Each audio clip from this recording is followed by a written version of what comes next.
Salam sejahtera Malaysia, denyut nadi suara rakyat bergema di channel ini. Terima kasih kerana terus bersama-sama di dalam channel ini untuk mendapatkan berita terbaru setiap hari. Bagi anda yang pertama kali berada dalam channel ini, sila pastikan untuk anda menekan butang subscribe, like dan share. Tekan juga tombol notifikasi untuk mendapatkan berita terbaru setiap hari. Denyut nadi suara rakyat bergema di channel ini, berita bermula sebentar lagi.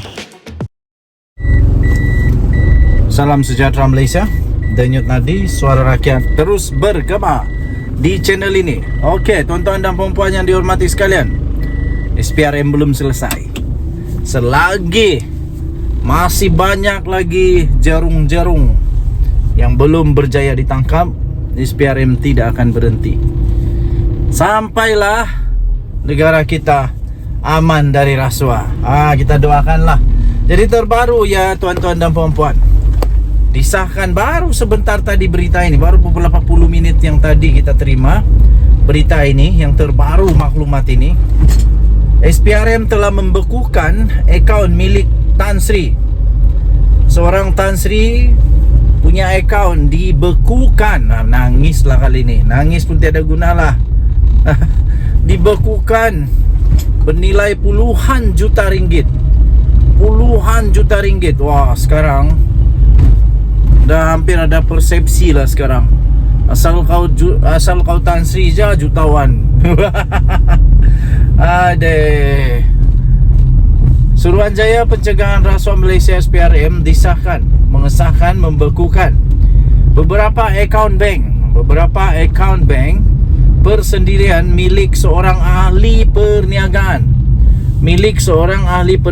Bergelar Tan Sri, bernilai berapa puluhan juta ringgit Malaysia.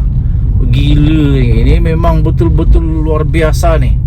Banyaknya duit, puluhan juta.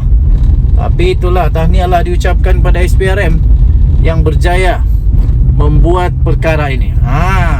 Pembekuan itu adalah susulan daripada siasatan yang dijalankan oleh SPRM terhadap ahli perniagaan berkaitan dengan kontrak yang diberikan kepada sebuah syarikat pembekal kenderaan kerajaan sejak Julai tahun lalu. Menurut sumber sebelum ini, SPRM turut menyerbu kediaman dan syarikat seorang ahli perniagaan yang berusia 70-an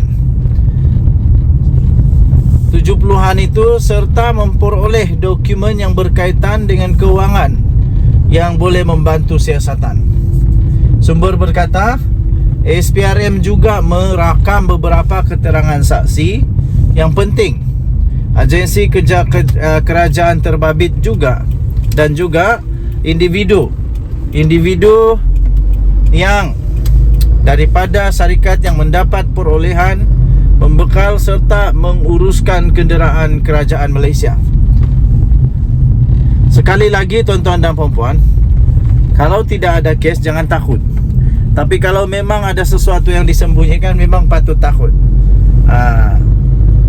Tak tahulah apa kaitan dengan ini, dengan yang ada satu berita ada seorang Tan Sri yang lebih 100 dokumen dirampas, diambil oleh SPRM, dan dikatakan Tan Sri itu adalah rakan kepada Daim Zainuddin. Saya pun tidak pasti apa kaitan dengan yang sekarang ini, yang baru saya kongsikan kepada anda.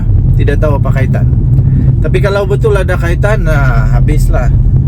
Kalau ada kaitan, habislah. Siapa saja yang memang ada kaitan dengan Daim, hati-hatilah.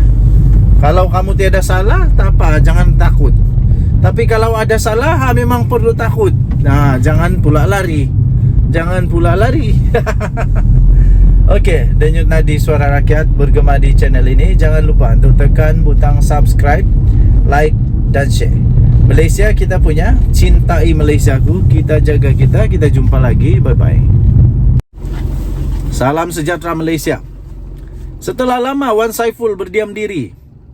Setelah dikenakan dakwaan, dia berdiam diri lama sangat, tak keluar apa-apa kenyataan. Kali ini dia buat kenyataan yang pasti mengejutkan tak disangka oleh Muhyiddin Yassin. Dia sendiri mengakui di dalam satu artikel daripada BH Online 28 Januari. Dia kata apa? Jangan nafikan Bersatu ada cabaran dalaman. Cabaran dalaman maksudnya memang ada pergolakan ni, walaupun siapapun nak nak nafi ke apakah, tapi kalau sudah terlalu ketara, macam mana mau nafi lagi?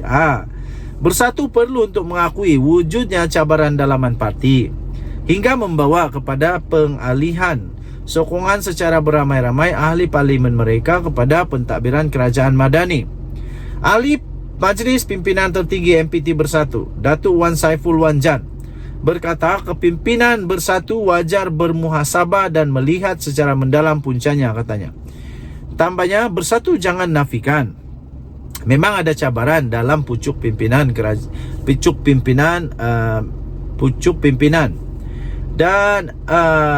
pimpinan perlu untuk menggembling tenaga bagi menyelesaikan cabaran ini, kerana jika tidak diselesaikan, tak peliklah jika ia akan berterusan, katanya. Apakah apakah cabaran dalaman yang dimaksudkan ini? Sudah dinafikan berkali-kali, tapi betulkah? Tak ada.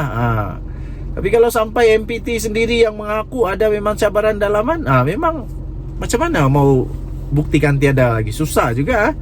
Dalam masa sama, katanya, seluruh kepimpinan perlu bermuhasabah. Kenapa di bawah pimpinan yang disokong ahli masih berlaku perkara begini? Katanya ketika ditemui selepas pemberita selepas program wacana intelek pembangunan ekonomi Bumiputera di bawah kerajaan Mardani di sini hari ini, beliau mengulas tindakan 6 ahli parlimen Bersatu yang menyokong kepimpinan Perdana Menteri Datuk Seri Anwar Ibrahim, dengan terbaru ialah ahli parlimen daripada Tanjung Karang, Kapten Bersara Datuk Dr. Zulkafli Hanafi. Sebelum ini, 5 ahli parlimen Bersatu telah mengambil langkah yang sama, iaitu Kuala Kangsar, Jeli, Gua Musang, Bukit Gantang dan Labuan. Mengulas pendedahan ahli parlimen Bukit Gantang pula, iaitu Datuk Syed Abu Husin Hafiz Syed Abu Fasal, yang mendakwa sebenarnya lebih ramai lagi ahli parlimen blok pembangkang, iaitu blok daripada Perikatan Nasional, akan menyokong Perdana Menteri. Wan Saiful berkata ia berada di luar pengetahuannya. Dia tidak menafikan, tapi dia kata di luar pengetahuan. Mungkinkah ini ada gambaran bahawa ya mungkin ada, mungkin tiada? Jadi katanya elok kita tunggu dan lihat.